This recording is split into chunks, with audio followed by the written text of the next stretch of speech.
SFUSD, that's the place to be.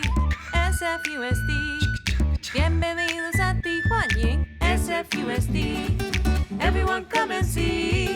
SFUSD, join our family. S is for students, F for families too. U is for united, talking about me and you. S for solidarity, D is for diversity. SFUSD. Hello, Científicos. Happy Monday. How was your weekend? Buenísimo. Great. Did any of you see any interesting living things in your neighborhood? Wow, some of you saw raccoons, coyotes, and pigeons. Those sound like animals we can find in many parts of San Francisco. Did anybody see any interesting plants? Muy bien. Some of you noticed that there is more green all around us. That's probably because spring is on its way. It starts in March, but I can already feel some changes around us. And you know what else I noticed? Of course you don't. Well, I've been noticing more butterflies around me. Have any of you noticed more butterflies as well? Oh, awesome. I'm glad I'm not the only one. Whenever I see butterflies, I see them by plants. And you know, scientists, I'm not really sure what a butterfly is. I mean, is it an animal or a plant? And where do they come from? I think it's an animal, but it doesn't really look or seem like other animals. And I always see butterflies around plants. So I mean, could they be plants? I'm not really sure about the científicos. Maybe the things we learned last week can help us out. I remembered we learned about living things and non-living things.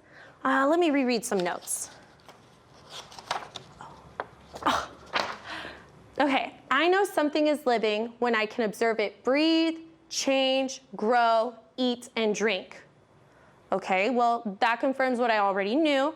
Butterflies are a living thing, but that doesn't quite help me figure out whether butterfly is an animal or a plant. Maybe I need to think of another question that will help guide me. Let me brainstorm. Okay, I can compare how animals and plants look to see what it... Oh, wait! Some butterflies have pretty colors like flowers, so that... Oh, wait, yeah, that might be too challenging. Maybe I can compare what they eat. Yeah, I agree. That sounds like something I could compare. Ooh, I can also compare how they grow. That could help. You know, all of these things have a theme. These are all sounding like things that living things need and do. Se me ocurrió, it's come to me. The question that can help me figure this out is, what do plants and animals need to live? What do you think? It doesn't really make sense? All right, let me explain a bit more. If we figure out what plants and animals each need in order to live, and then compare a butterfly to each of those things, we should be able to determine which one it is. Does that make more sense? Great. Since we have a question and want to explore and learn a new concept, what do you think we should take out? Yes, we should take out our scientific notebooks and some writing tools. Go ahead and get yours while I make sure I have everything as well. Something to write with. Okay. All right. So, bueno, I think I'm ready. Let's start with today's date, the page number, and a title. Oh, you're right. I haven't thought of one. Maybe plant and animal needs? I think that'll work. I had the question read out ahead of time so that we can add that onto our entry. But let me review all of that.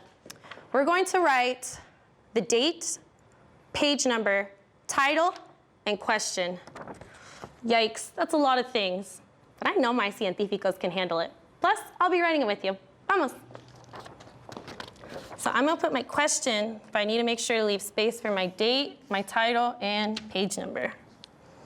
So today is February 8th.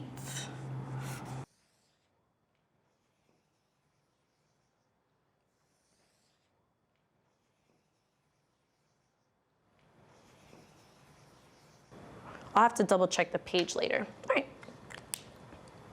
Bueno, we have our page set up, except for Maestra doesn't have her page number. So let's start answering our question today by drawing things that we know each thing needs. We're gonna do a T-chart, and one side will be for plants, and the other will be for animals. Some of you might need to do this on the next page of your notebook. Just remember to write the next page number on the bottom. So, I want you to draw a flower on one side to represent plants, and your favorite animal on the other side to represent animals. Which one are you going to draw? Ooh, I like that animal too, but my favorite is dogs. So I'm gonna put my dog label real quick and set up my T-chart.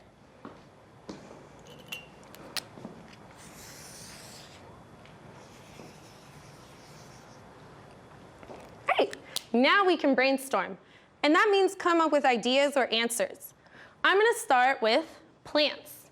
Okay, I know that plants need water, air, food, and their food just looks different from what we eat, sunlight, and a place to grow. I'm gonna add those sketches I have for those on my chart, and you can write words if you'd like. Okay, so I said plants need air, they need water, some food, and I said it was different, somewhere to live, and sunlight. Great, buenísimo. I think we could start adding animal needs onto our chart. All right, I know, based on what I need, that animals need water, air, food, and someplace to live, which usually has sunlight. Let me add that to the animal side of the chart. So animals need air, water, food, and someplace to live. Did you notice anything interesting, científicos? Right? These charts are pretty much the same. These help me answer our main question, but it doesn't help me determine if a butterfly is an animal or a plant. I think I'm going to have to do some research tonight to help me figure this out. Plus, our time together is just about over. I'm excited to answer our two questions. What do plants and animals need to live? And which is going to help us answer, are butterflies animals or plants? What do you think so far? I agree with some of you. I hope that in asking these questions about their needs, we will be able to determine whether that butterflies are plants or an animal. Gracias, científicos, for learning with me today and remembering our learning by writing it into our notebooks. Enjoy learning with the rest of the show, and I can't wait to see you again tomorrow. Hello, my fellow scientists. Mr. Peter here, and our song today is about colors. What does science have to do with colors? Well, there are many connections. Have you ever seen a rainbow? Aren't they magnificent? Why do all those colors appear? Do you know what colors we see in a rainbow? Another science connection is that colors appear throughout the natural world. When we observe plants, animals, rocks, and other things, one characteristic we use to describe them is color. Another science connection is that science is used to make the materials we use to create art. For example, where do paints come from? Did you know that some paints are made from plants? Some paints are made from rocks. Some paints are synthetic. That means that scientists used chemistry to make them. There are three primary colors: red, blue, and yellow.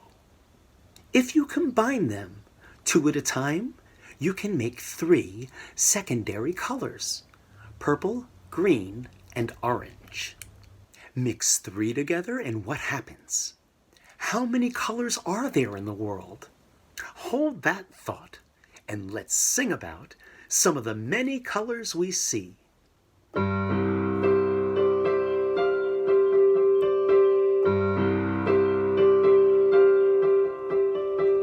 Many colors we can see: red, blue, yellow. Many colors we can see with our eyes.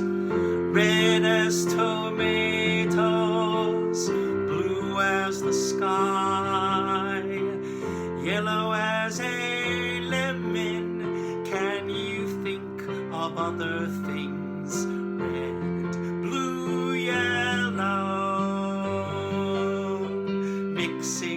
colors we can see. Purple, green, and orange. Mixing colors we can see with our eyes. Red and blue make purple. Yellow and blue make green. Yellow and red make orange. Can you think of things that are purple, green, and orange? Mixing colors we can see. Purple, green, and orange. Mixing colors we can see with our eyes. Purple as a plum, green as the growing grass, orange as an orange. Can you think of other things? Purple, green, and orange. Many colors we can see. Red, blue, yellow. Mixing colors we can see. Purple, orange, green. Brown, magenta. Lime and burgundy. Gold, peach, and indigo. Look around and there will be so many colors to see.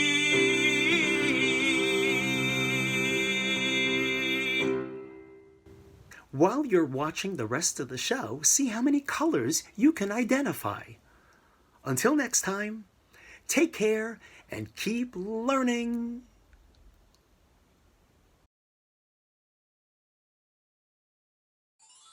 Hello, good morning. It's time for Mondays with Matthews. And I'm going to read another story with you today. I am so excited and so happy. This book is called 3 Cheers for Kid McGear. And this book is by Sherry Dusky Rinker and A.G. Ford.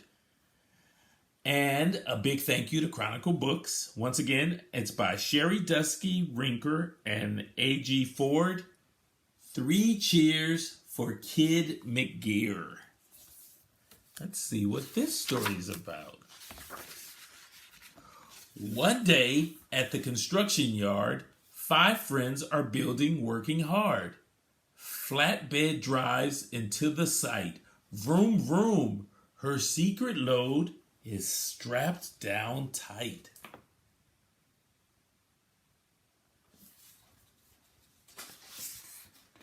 The tarp comes off, and their surprise, the crew cannot believe their eyes. 5 trucks stop and turn and stare at the tiny truck sitting there. Clean and shiny, all brand new, with lots of cool attachments too. Whoa, what kind of truck are you? So all the trucks are wondering, what kind of truck are you? With the scoop on her front end, she gives a turn, a twist, a bend, and vaults off flatbed in one swoop. Beep, beep, hello, she says, and greets the group. Whoa, wow, now who do we have here? I'm skid steer Kid McGear.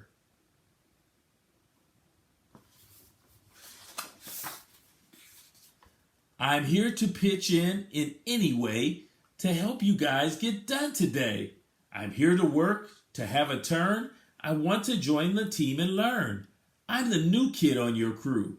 So is there something I can do?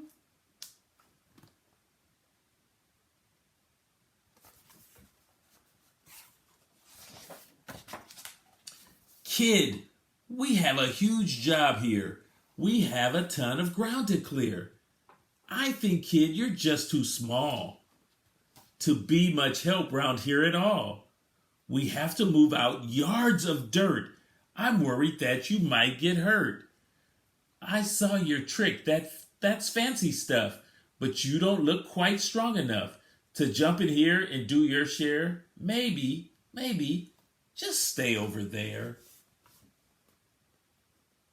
So the big trucks think Kid McGear is too small. The trucks drive off to clear the land. No problem, guys. I understand. I'll help you out some other day, Kid says as she turns away. The big trucks go back to working hard, clearing the construction yard. And then I wonder what's going to happen. Suddenly, Kid hears a yelp. Honk! Emergency! Come quick! Come help! Screech! Kid stops and spins around, revs and heads right towards the sound. All the trucks start rolling fast, speeding toward the cliff, full blast. I wonder if she's going to be able to help. She's going to help? Let's see if she does. But Kid McGear goes turbo burst, and so she gets there fast and first. She's faster than them. Working on a steep hillside, the trucks begin to slip and slide. Now trapped in trees with mud and rubble, excavator's in big trouble. Bulldozer is in trouble too. Oh, they started sliding. But Kid McGear knows what to do. First, so she doesn't slip, Kid puts on tracks so she can grip. She stops a moment, takes a look, then quickly grabs her grapple hook. In one smooth and steady swipe, she grabs a load of steel pipe. Support is needed to begin. Kid's power drive slams them in. With pipes all lined up in a row, Kid grabs a chain and gives a throw.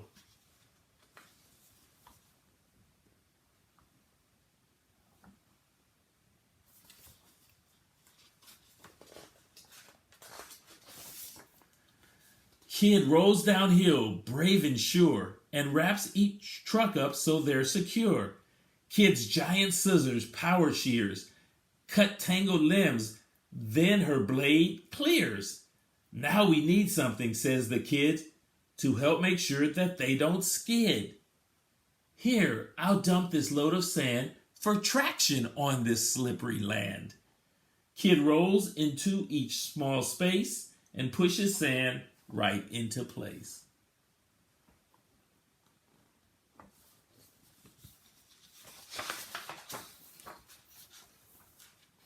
Then Kid sees a giant rock. It has Bulldozer trapped and blocked. I'll jackhammer this to bits. And with a roar, the boulder splits. Crane truck clears away the rubble, lifting each piece without trouble. Wow. Kid McGear, she can do it all. Kid, then excavator coughs, I think my track is falling off. Excavator shifts onto his scoop to pull his track out from the goop.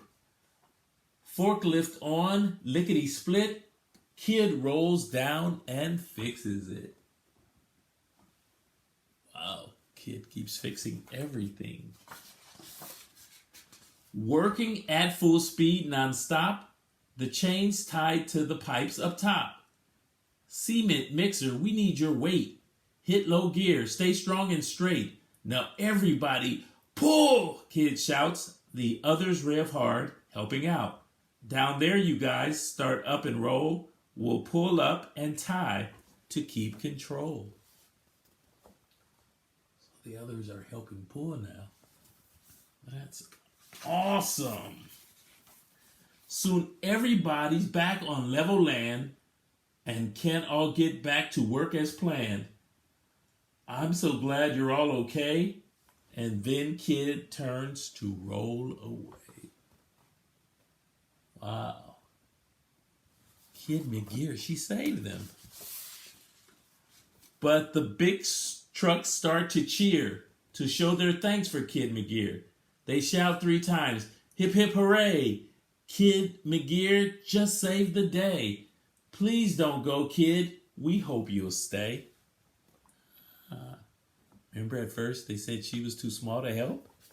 And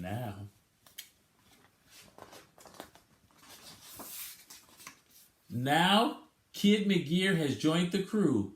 5 old friends and someone new. 6 friends in the construction yard. Big and small, all working hard. Each one greater than they seem because they're working as a team.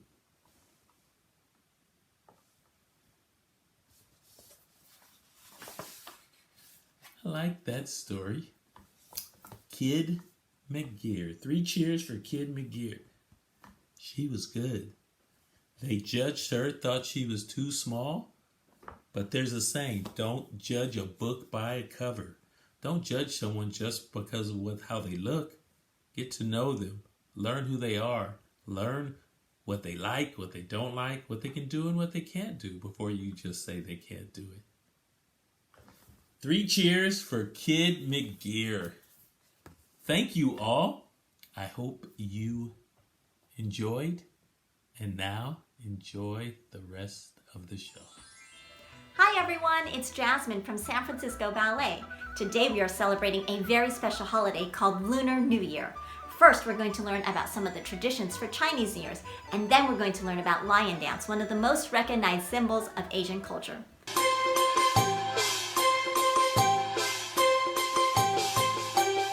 Lunar New Year is celebrated in many Asian countries all over the world, not just in China. Some Asian families celebrate 2 different types of New Year's. The first one is on January 1st on the Western calendar, and the second one is in February on the lunar calendar. The lunar calendar is based on the cycles of the moon, so we celebrate New Year's on the first new moon of the lunar calendar. Different Asian cultures all have different traditions and customs and food that bring good luck in the new year. Can you think of a special holiday tradition or custom or food that's important to your family or your culture? My family has Chinese New Year's traditions that have been passed down from my great-grandparents to my grandparents to my mom and dad to me. Before the first day of the new year, we clean the house to sweep out all the bad luck that's left from the previous year. And then we decorate to bring in good luck and happiness in the new year. We give special flowers that represent growth and prosperity, and we put out bowls of oranges and tangerines to bring good luck. Red is a lucky color in Chinese culture, so everyone wears red clothes on New Year's Day. And adults give children red envelopes with lucky money inside. Let's use our imagination to create a dance based on 5 of these traditions. 1. Make a round circle with your arms to represent the moon. 2. Sweep out all the bad luck from last year. 3. Hang decorations to bring in good luck in the new year. 4. Share special food and lucky red envelopes with your friends and family. And 5. Celebrate with family in the new year. Are you ready to dance? Let's go! All right, dancers, we're going to start with our feet together, our arms in a low curved position so they're round like the moon. We're going to bend our knees and slowly rise up onto our toes. Here we go. 1, 2, 3, 4. Good, arms round like the moon on your toes. Nice. Sweep side to side. Sweep your arms. Sweep out all that bad luck from last year. Sweep it out. Now, low to high. We're decorating the house to bring in good luck for the new year. Low to high. Good. Nice and high. Decorate the house with good luck. Bring your arms into your heart and open. Into your heart and open. This time we are sharing good luck wishes for the coming new year. To our friends and to our family. Jog in place. Now arms up high. Good. Turn in a circle. Feet together, arms up high, looking up into the sky. Very proud. Great job dancing, everyone. Did you know that San Francisco has the biggest Lunar New Year parade outside of Asia? About 150 years ago, the Chinese who lived in San Francisco started a parade because they wanted to share their customs with people who didn't know about Chinese traditions. Now the parade provides a way for people from all cultures and diverse backgrounds to come together to learn, celebrate, and have fun. Dragon dance and lion dance is a key part of celebrating Lunar New Year during the parade. In Western stories, lions and dragons are often scary and dangerous, but in Chinese stories, they bring good luck. Look carefully at the dragon and the lion dance.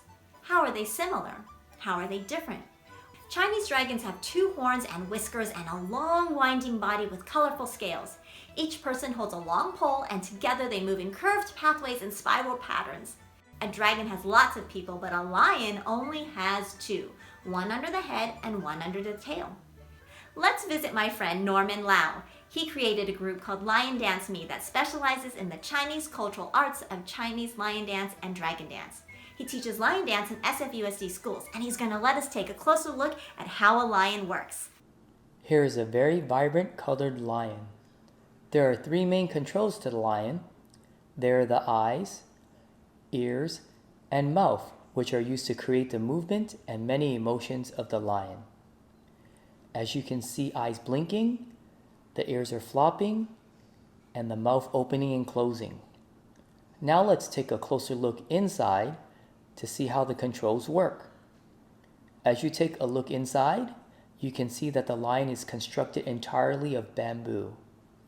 There is a pillow on the back that you can rest your head on. Now the string running down is connected to the eyes and the ears. Simply pull down to control the eyes and the ears. Next, sticking your index finger through the side of the mouth to control the mouth like so. With these 3 basic operations, you get to create movement and emotions of the lion. How many different emotions can you create? That is what we call the art of lion dance. Thanks for celebrating Chinese New Year. Today we learned that we can create art and use movement to tell a story, convey emotions, and move like an animal just like the lion dancers. Wishing you a healthy, safe, and happy New Year. As we say in Cantonese, Gong Hei Fa Choi. Happy New Year! Hello, I'm Superintendent Dr. Vincent Matthews of the San Francisco Unified School District. It made me so happy to spend time with you today. I hope you had fun too. What did you make on the show today? Submit your content here using the QR code or go to bit.ly, bit.ly/SFUSD, yes, and watch all of our episodes at sfusd.edu/SF-loves-learning. And now it's time to say goodbye. So let's sing our goodbye song. For this song, you have to use your whole body. Will you sing it with me? Are you ready? Wave high, wave low. For now, it's time to go. Wave your elbows, wave your toes, wave your tongue, and wave your nose. Wave your knees, wave your lips, blow a kiss with your fingertips. Wave your ears, wave your hair, wave your belly, and wave your derriere. Wave your chin, wave your eye. For now it's time to say goodbye. Bye-bye. SFUSD, that's the place to be. SFUSD, bienvenidos a ti, 欢迎 SFUSD. Everyone come and see SFUSD. Join our family.